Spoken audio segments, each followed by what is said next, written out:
Hola y bienvenido a nuestro canal.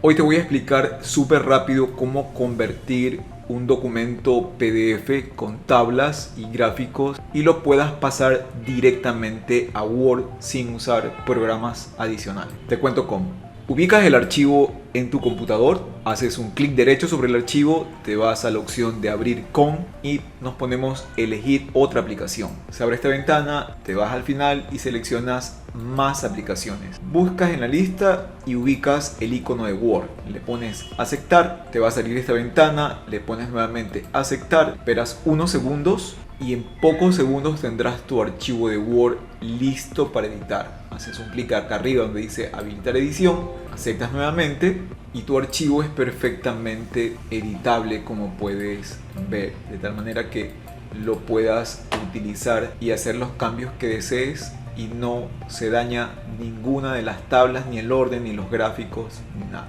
Súper rápido y sin problema. Eso era lo que te quería contar en este video. Si te gustó, te agradecería me dejes un like, te puedes suscribir al canal, hay muchos videos interesantes que puedes encontrar. Gracias por estar aquí y nos vemos en el siguiente video.